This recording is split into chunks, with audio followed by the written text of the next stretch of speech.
I think it's safe to say that 2026 has been a pretty successful year for the video game industry, especially if you omit or not think about all the weird decisions that are being made by PlayStation and Xbox. Some of the games that we've been able to experience this year have been incredible. And when you look at the calendar, there's so much more for us to look forward to and for us to play in the future. One of the things that's unusual about that, though, for 2026 is the fact that a large number of those games that you're looking forward to come out in September. I mean, just in September alone, you have The Blood of Dawnwalker, Onimusha, Marvel's Wolverine, Warhammer 40k, Fortune's Weave, Dune Awakening, Control Resonant, Silent Hill Townfall, and Ace Combat 8, all releasing in September 2026. That's a ridiculous number of major releases to cram into 1 month. And then if you look at October, things get a little quieter, and then November comes around. And that is when there's one game sitting in the middle of the month that essentially dominates what we could consider probably the entire year of 2026 and has actually dominated a large portion of the media surrounding the video game industry for the past few years. That's Grand Theft Auto 6. Now, after Grand Theft Auto 6 comes out, December is pretty quiet. January is also relatively quiet, and then February 2027 rolls around, and suddenly the floodgates for releases open again. In February 2027, we have games like God of War Laufe, Persona 4, Fable, Tomb Raider, and then potentially even Resident Evil Veronica. It's almost certain that if the industry has looked at November 19th, 2026, circled it on the calendar, and then collectively said, okay, we probably shouldn't go anywhere near that. And I want to be careful with that statement because I don't think that there's any evidence that every single game releasing in September was moved there specifically to avoid GTA 6. But I think there's enough evidence to ask a much more interesting question, and that is how much does a game like GTA 6 actually affect the games around it if they're released too close or too far away from it?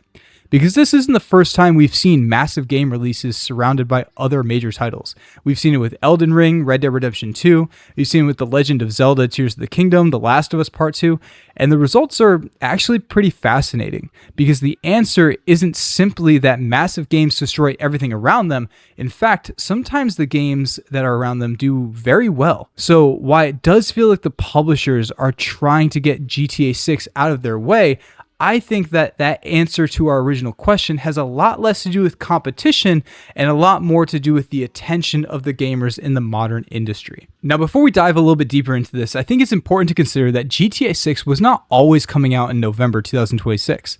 Before we can understand what happened to the 2026 release calendar, we need to go back to when GTA 6 was originally supposed to land, and that's on May 26th, 2026. That's the date that Rockstar originally gave us. And that's where things really started to get interesting, because GTA 6 wasn't originally sitting alone in November. It was sitting right in the middle of the spring release calendar, being sandwiched between Forza Horizon 6 and 007 First Light, with also LEGO Batman Legacy of the Dark Knight being scheduled for the end of the month as well. And that's a pretty ridiculous week for the gaming industry. And then when Rockstar decided to delay GTA 6, it was going to now release on November 19th, 2026, almost 6 months later. And this wasn't just a date change that affected Rockstar. Other developers actually talked about what this delay meant for them and their plans with their games. The developers behind LEGO Batman were reportedly relieved by the delay because it gave their game more room to breathe in competition with GTA. And IO Interactive's CEO also talked about how GTA 6's delay in the context of 007 First Light was actually beneficial to them. So we have direct evidence that developers were thinking about the GTA 6 release when considering their own release strategies. And I think that that's pretty obvious. You don't want to release something on the same day or the same week as one of the biggest games of the decade. One of the other considerations that I found interesting is also about the core audience and who these games are angled at. So why should a horror game that's coming out in September really care about GTA and its release? Why should someone who's making Silent Hill Townfall care about Grand Theft Auto 6?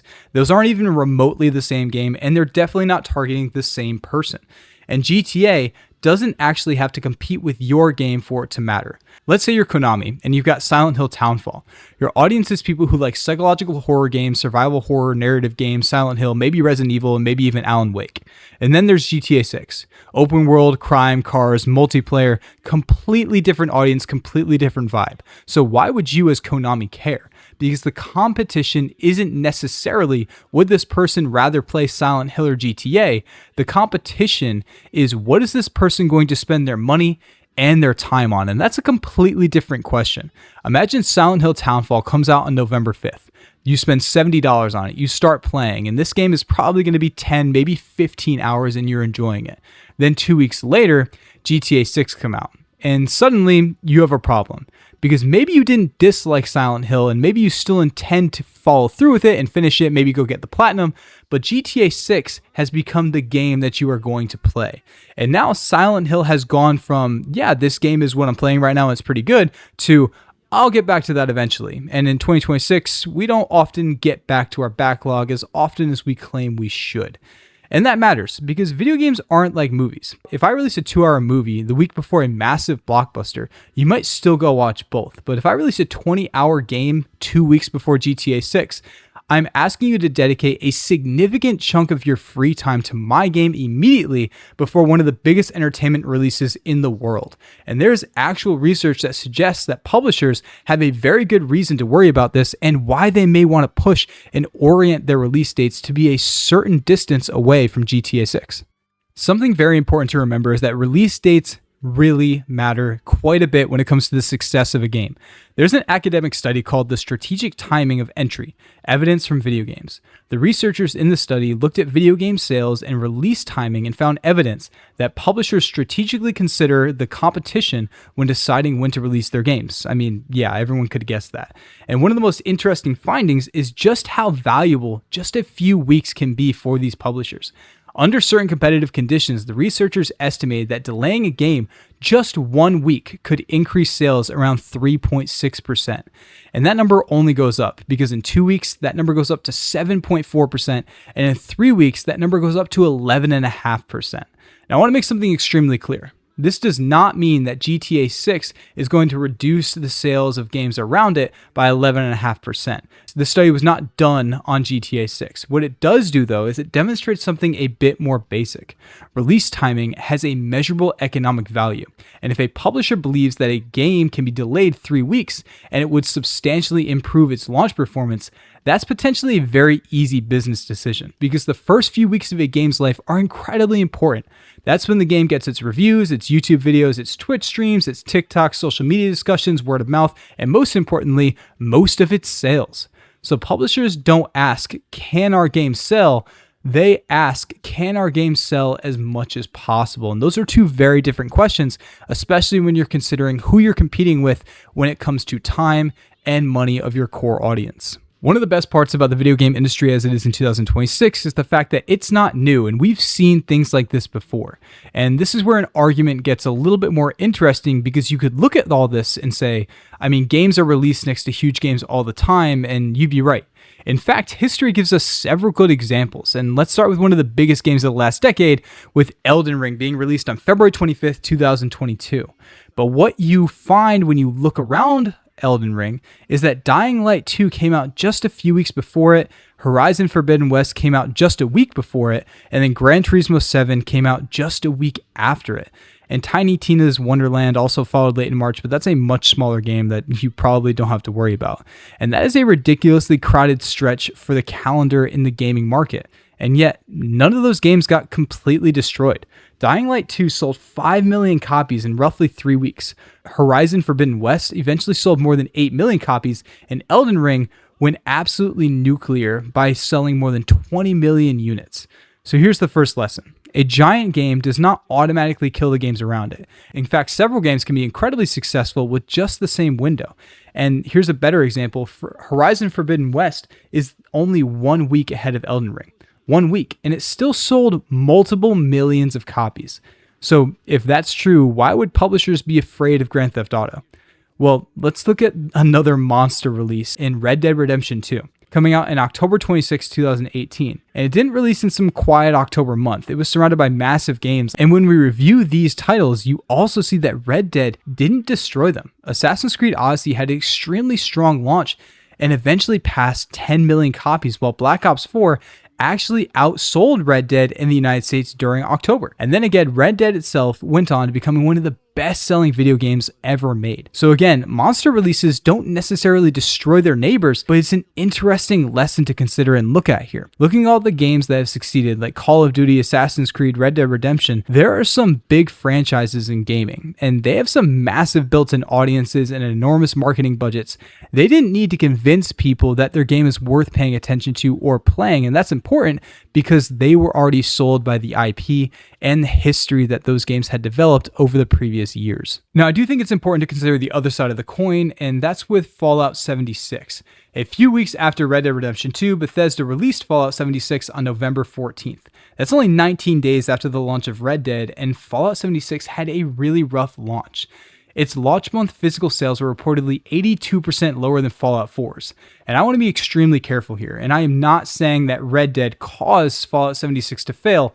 That would be a ridiculous statement. Fallout 76 had plenty of problems on its own. The game was heavily criticized, it had technical issues, and it was a controversial departure from the traditional Fallout, and there was a lot of backlash surrounding this game. So we can't look at these numbers and confidently say that Red Dead killed Fallout 76. But Fallout 76 demonstrates something useful. If your game is already struggling, you don't really want to launch it next to a game that's consuming an enormous amount of the industry's attention, because a massive competitor doesn't necessarily need to destroy you, they just need to make it a little bit harder for you to recover, and then they'll bury you with that alone. Now, fair is fair, and you have to be able to look at every single aspect of this. For example, let's look at Pokemon Go.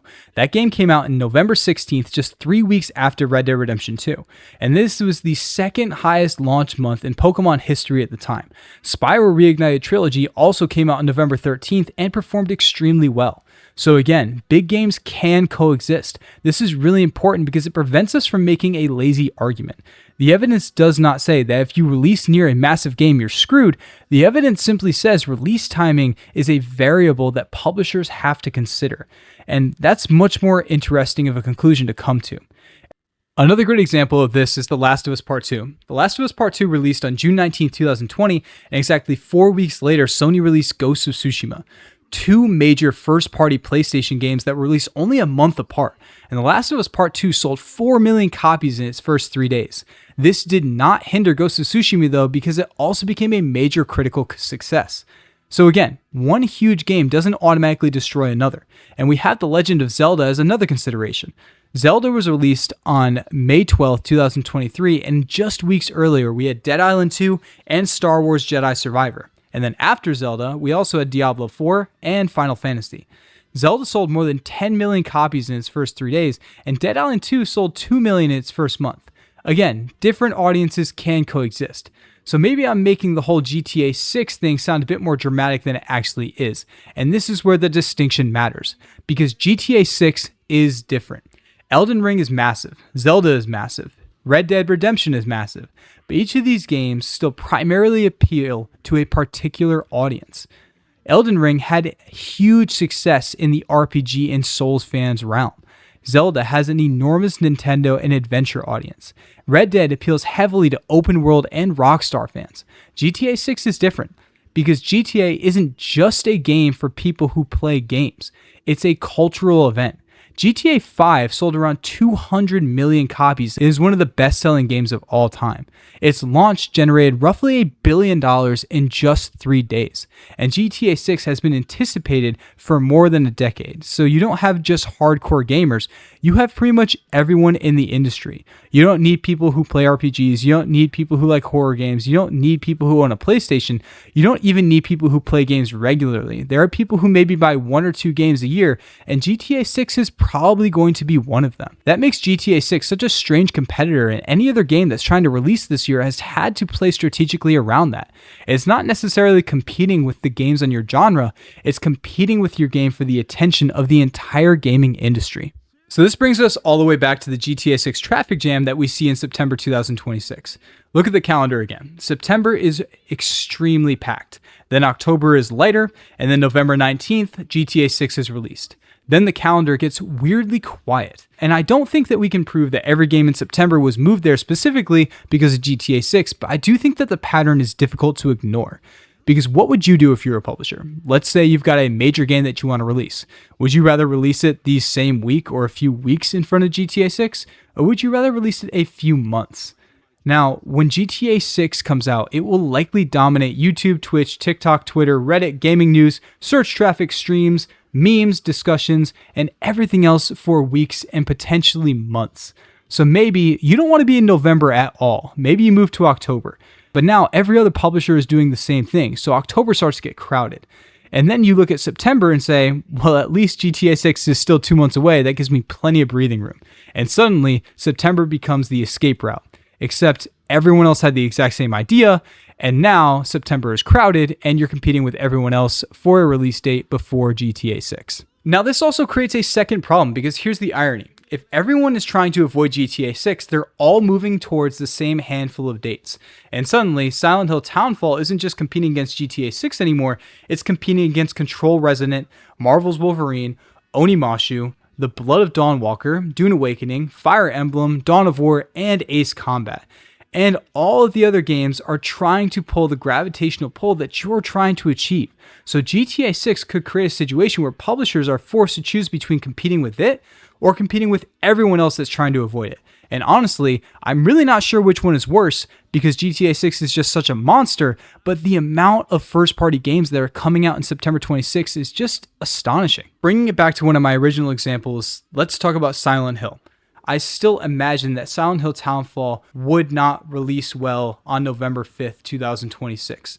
I think even if it gets great reviews, even if people love it, even if YouTube creators are making videos about it and all of the media is focusing on it, the game would start to build up momentum, and then it would immediately be halted by GTA 6 stealing all of the attention.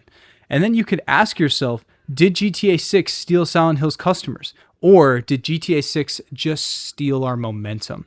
It's a much more difficult thing to measure, but I think it's a much better question to ask, and that all comes down to timing.